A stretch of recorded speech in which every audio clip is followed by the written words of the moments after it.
Good morning. Well, this is the second in my dodecalogy, Miriam's early years. The second in the 12th book series, Miriam's early years. I think I just said that.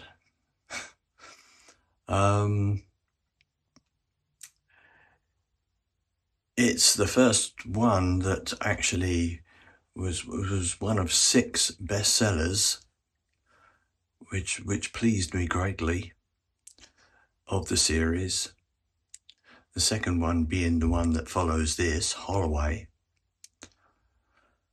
And it set the scene for the rest of the ones that were to come. I will be releasing them one every 2 days from now on for the next 24 days. And I don't know what to say from now on. They were an enormous pleasure to write, and they've received great reviews on both on YouTube and, well, not on YouTube, sorry, on Amazon. And they remain, they've apparently given a great deal of pleasure to people, and I'm very proud of them. There are about 160 characters all in all, and mapping that many characters out, it was actually, it was quite funny because this room that you see here, I had a roll of wallpaper that stretched from here all the way around the room like a gigantic spreadsheet, fixed all the way around the room. And it was, yes, it was like a gigantic spreadsheet. It was like fixing what dates they were born, whether they smoked, when they died, what they liked, every single detail about what these people did. Everything. It was eventually I had to transfer the entire lot to a spreadsheet on the computer because it just got too vast. Because the story goes from about 1870 to about 2015. So it was quite a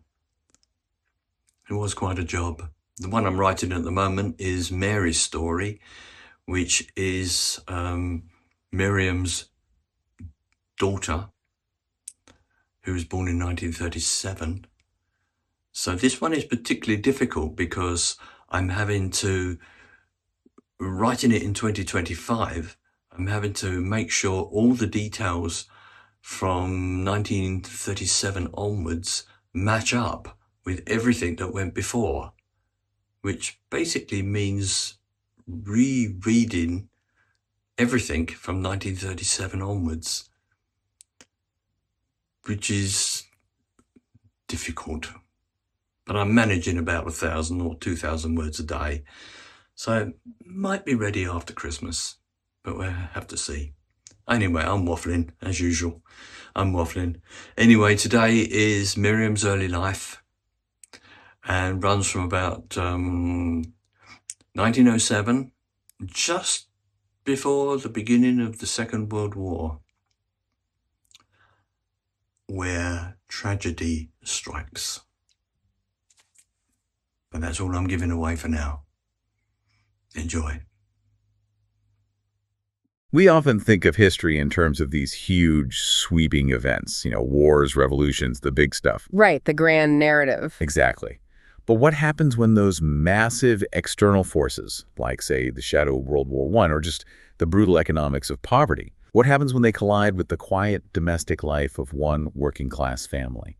Well, that's where history stops being an abstract idea and, frankly, starts drawing blood. It's where the big story breaks down into an individual psychological struggle. And those struggles force these impossible choices. Choices that can redefine morality for a whole generation. And that is the absolute core of what we're getting into today. Welcome to the Deep Dives. We are unpacking a truly massive, and I have to say, incredibly rich set of sources. Yeah, we are.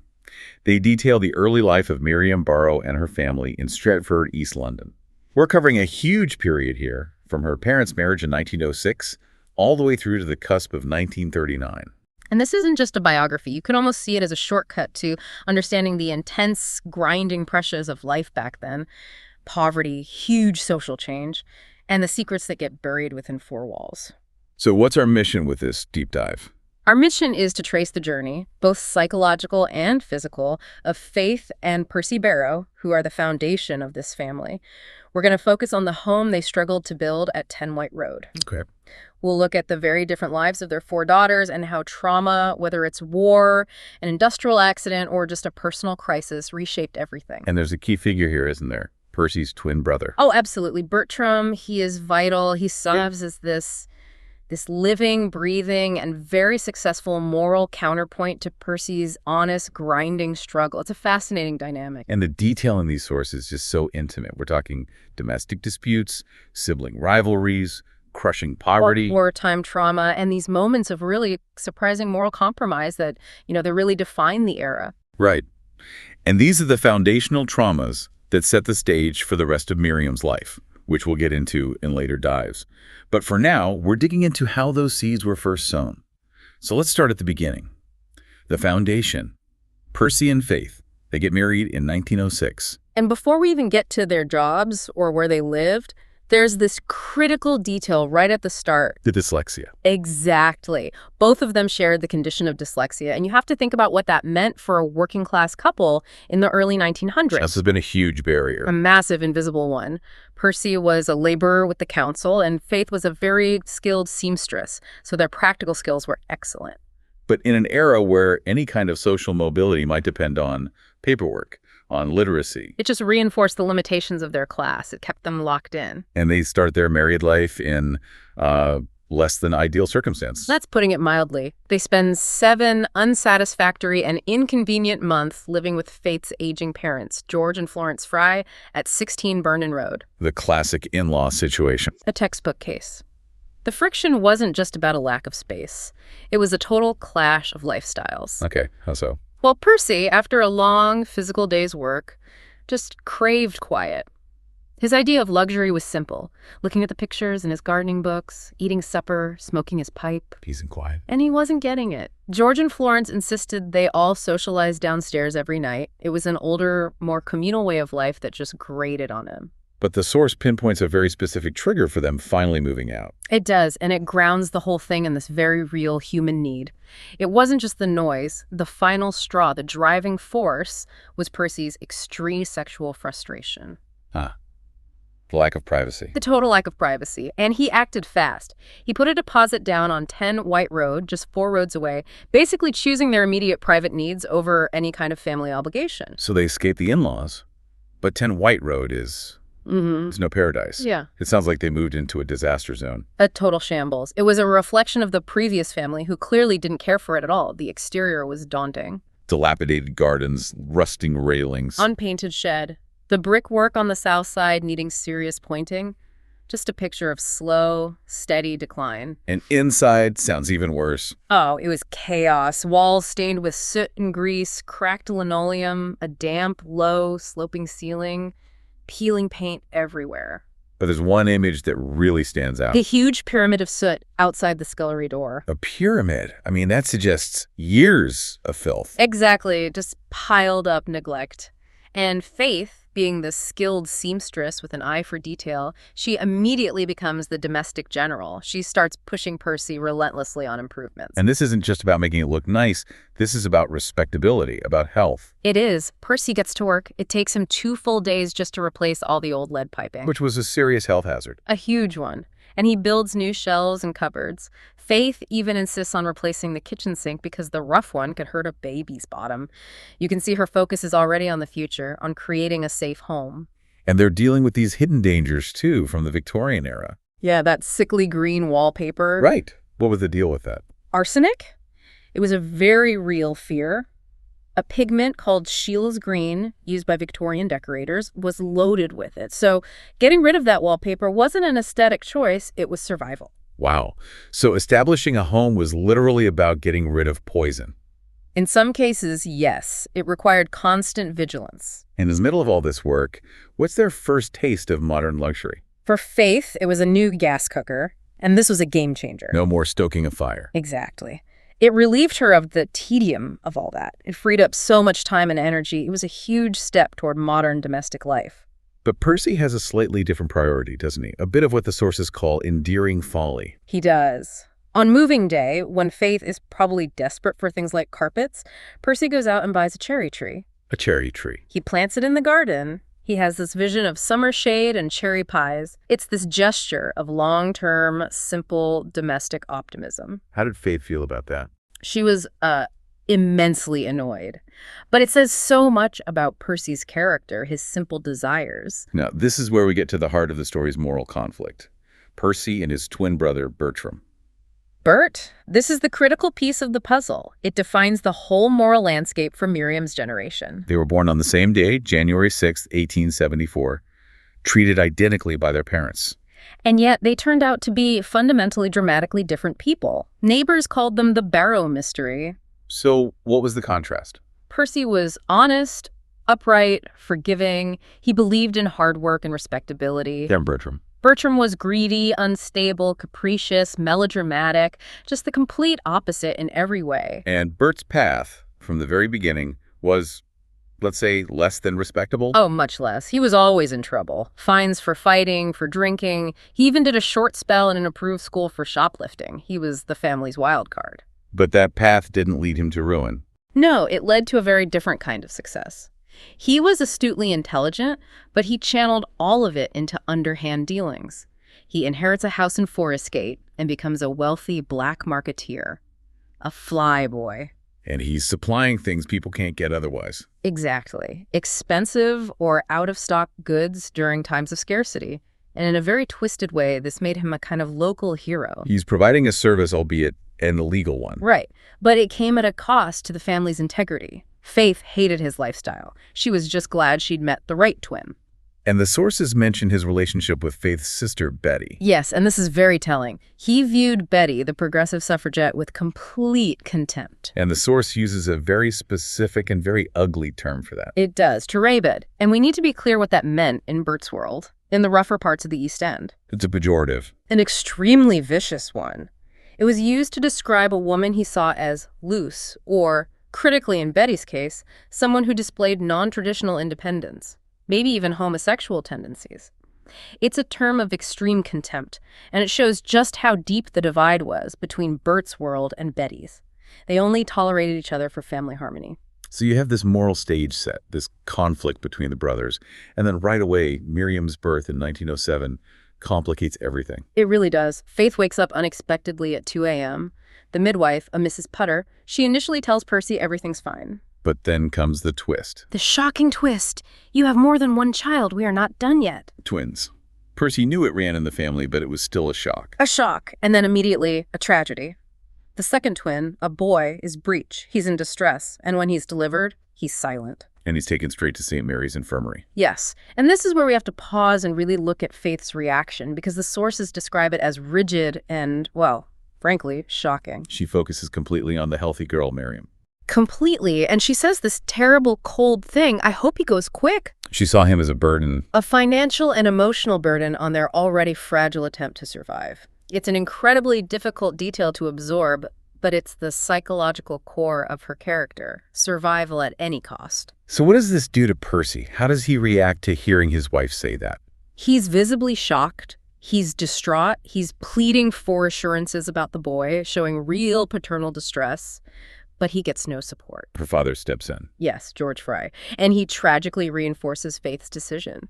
He tells Percy, the fact is, she gave birth to him. It's her child. And then comes the real blow. The line that strips Percy of all his authority in that moment. He says Percy is just the wage earner. Heartbreaking. He's completely disenfranchised by his own wife and father-in-law. Powerless. He reluctantly agrees to let the infirmary care for the boy. The outcome is deferred, but the decision is made. And the key takeaway here is just essential for understanding Miriam.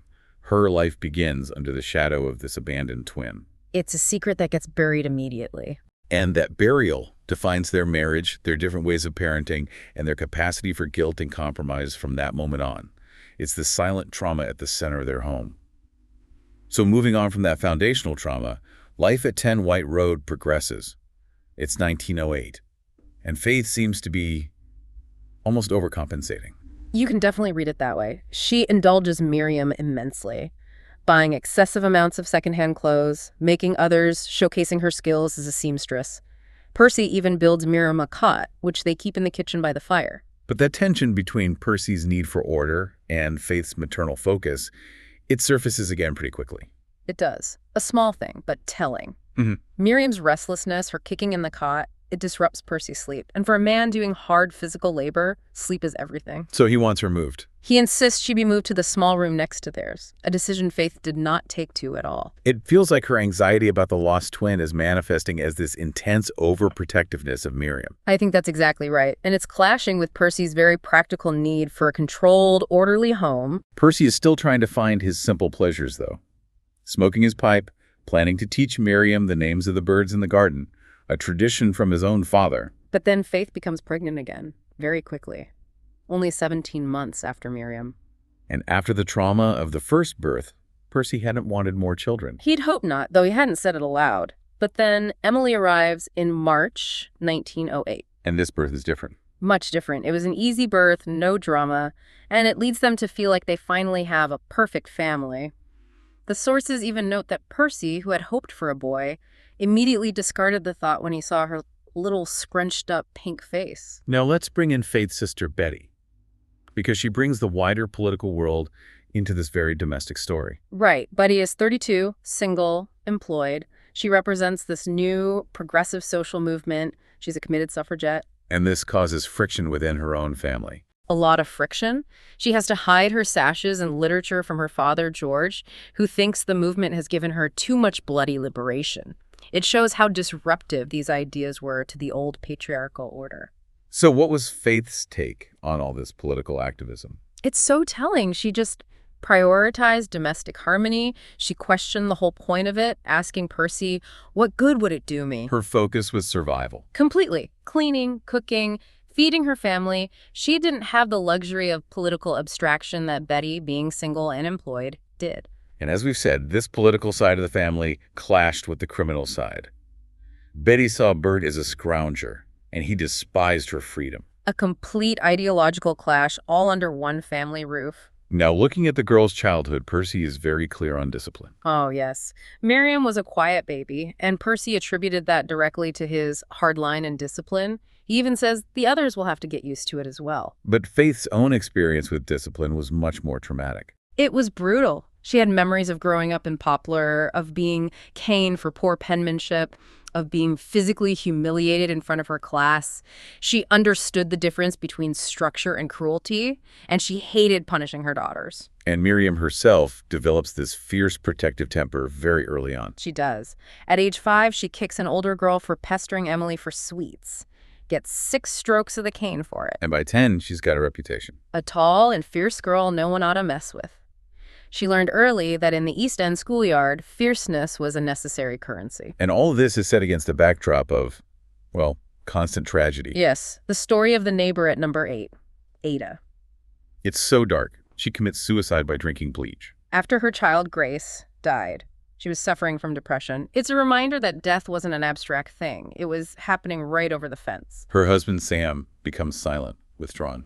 But he dedicates himself to planning a monument for them. That level of unresolved grief was just a constant presence on their street. The struggle wasn't just about money, it was about staying sane. But there were moments of real joy, too. The sources are clear about that. Absolutely. In 1910, Percy gets an allotment at Temple Mills. And he'd take Miriam there on his bike. In a wooden crate fitted to his father-in-law's old bone shaker. These were precious escapes. Day trips to Wanstead Flats and Epping Forest, learning bird names, reading Wind in the Willows at the library. And that beautiful little ritual on Fridays. The girls running out, mock screaming, when their father got home smelling of beery breath.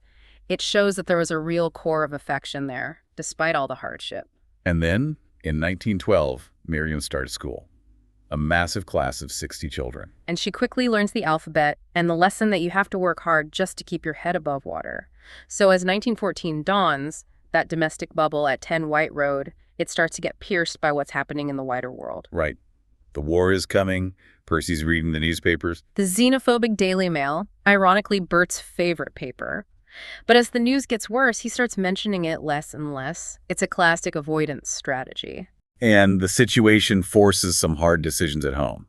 Faith wants another child. Yes, she wants a fourth, maybe hoping for a boy again. And she actually makes this surprisingly well-informed argument to Percy about the naval arms race, about the dreadnoughts. She's trying to frame it in a political context. She is, but Percy just vetoes it. He's convinced it would be foolish to bring another child into the world with so much instability.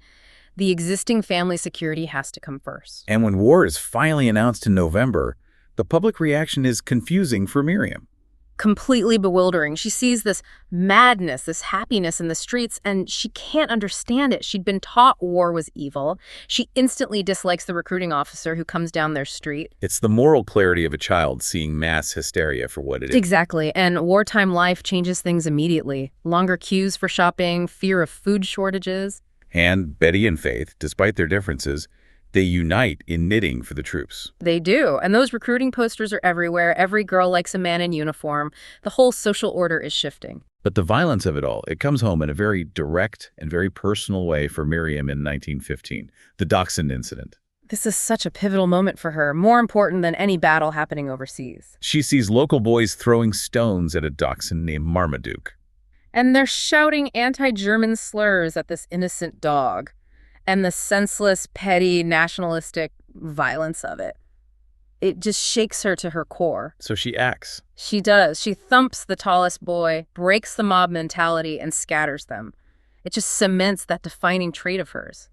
Protective fierceness. Life becomes a series of drills and fears, air raid precautions. Taking cover under train arches. And Faith develops this neurotic thought that a bomb might land on Betty's grave. It's like she's anticipating loss. And then the war physically hits their house in 1917. The Silvertown explosion, 50 tons of TNT go up at a gunpowder plant. And the sound wave shatters the stained glass on their front door. It does. Percy has to patch it up with painted softwood. That scar on the house becomes this tangible reminder of the war's presence. At the same time, social norms are changing at lightning speed. Dramatically. Pub times are restricted, but young women start smoking in the streets, wearing makeup, shorter skirts, even trousers. And Percy finds it all disgraceful. He's completely out of tune with it. He sees it as a moral breakdown, but it's not. It's societal adaptation.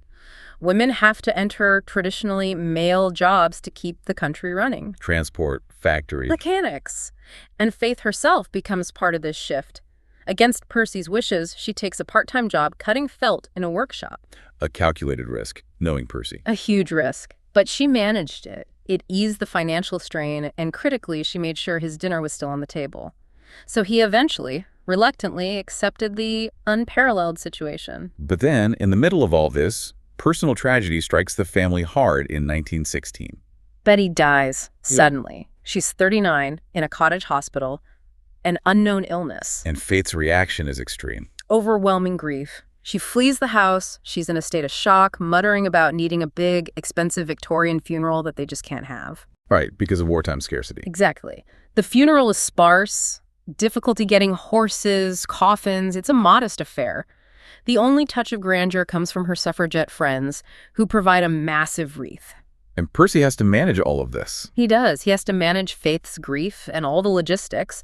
And ironically, the person who steps in with food and support to keep them going. It is Bertram. Bertram, the black marketeer, proving that for all his moral failings, he was essential for their material survival when the respectable world failed them.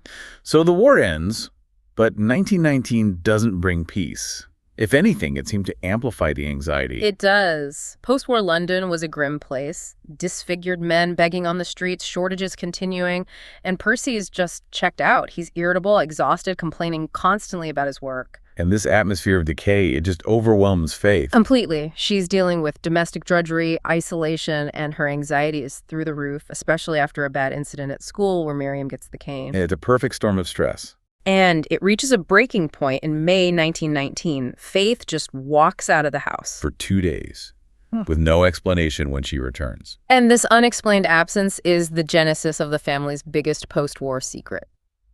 So what happened in those 2 days? She was just desperate. She took shelter from a storm in a pub and met a man named Martin Stewart, a traveling salesman. He listened to her woes, bought her brandy. And he recognized her desperation. He did, and he convinced her to spend the night. She became severely intoxicated, passed out. And that one night has a lasting consequence. A devastating one. 2 weeks later, Faith realizes she's pregnant. So she's faced with this impossible choice. And she chooses to bury the secret. She decides not to leave Percy, but to live with this guilt, this anxiety every single day to maintain that facade of respectability. And the physical evidence of that secret arrives in February 1920. Penelope, born on a cold, drizzly morning. And she is visibly different from her sisters. Dark, short, and round, where they were willowy. Which immediately starts the neighborhood gossiping and, more importantly, starts Percy's own secret speculation. But he loves her. He does, but his discomfort is undeniable. He suspects she isn't his, he links it to Faith's 2-day disappearance, but he vows to never speak of it. He just hopes she'll confess on her deathbed. And this repressed trauma, it actually manifests physically in Faith. Yeah. The mustache. Yes, this is a perfect psychological detail. Percy grows a mustache, and Faith can't stand it. It becomes this constant visual trigger for her guilt. So what does she do? She can't confess the affair, so she attacks the symptom. She starts rubbing her own top lip with this bizarre mix of salt and rouge until it's raw. A form of self-punishment. Exactly. Until Percy, completely bewildered by her anguish, finally shaves off the offending hair. Meanwhile, Miriam is growing up. By 1925, she's 18, working long hours in a shoe factory. She's described as tall and elegant. And her life changes when she meets Ray Baxter at the Rialto Cinema. They're watching the gold rush. And he works in a very modern and very dangerous new industry. Installing high-voltage electrical cables, he cheekily asks her for a cigarette, and that's how it starts. But Miriam, despite her modern flapper dress, she's still very much her parents' daughter. Oh, absolutely. She insists on propriety, no weekday dates. He has to meet her at a church jumble sale. She's still holding on to those traditional standards. They get engaged in 1926. But marriage brings immediate challenges. They have to move in with his parents in Manor Park. And for Miriam, who was raised in Faith's intensely clean house, the Baxter home is a horror show. Dirty, messy, unhygienic. A profound culture shock. And then things get worse when her mother-in-law, Rosina, becomes bedbound late in Miriam's pregnancy, adding a huge burden. The pregnancy itself was stressful. It was. Her doctor noticed her weight loss, told her to quit smoking. Peter's born in 1928, a difficult birth, but she's just glad her mother-in-law is too ill to interfere. She's desperate to get out of that house. She confides in Emily that she just wants to come home. But luckily, Ray gets a better paid job, and by the end of 1930, they secure a mortgage. And they buy 22 Calderon Road, Layton. A physical escape. And moving into 22 Calderon Road, for Miriam, this was the dream.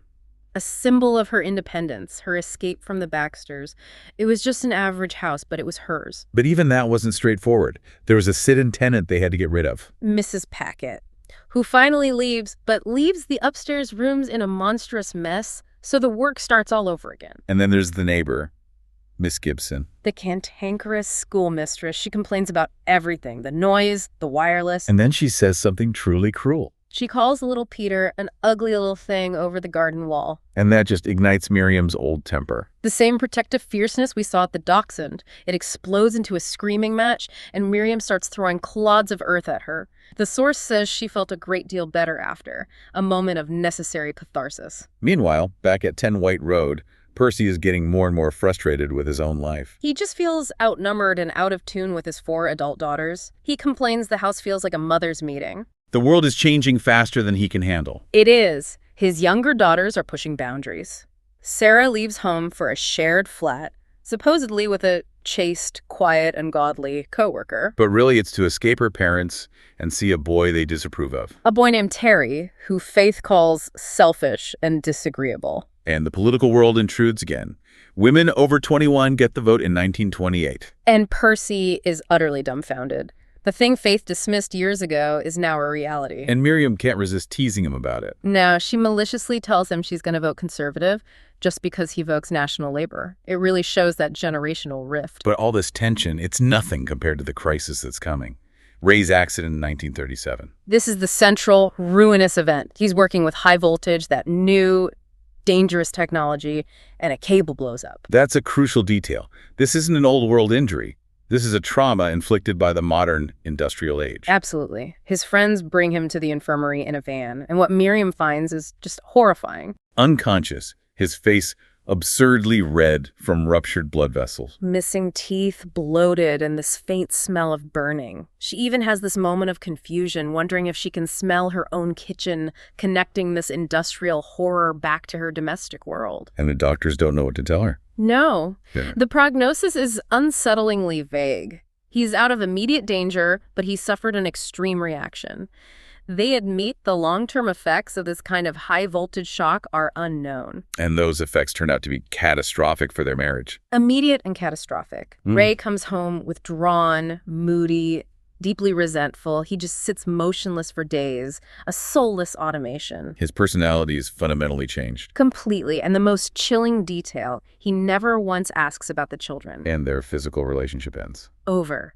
8 years in. His temper flares at the smallest thing. Miriam starts to wonder if the electricity is literally turning him. It pushes her to a breakdown. A near breakdown. He offers no support.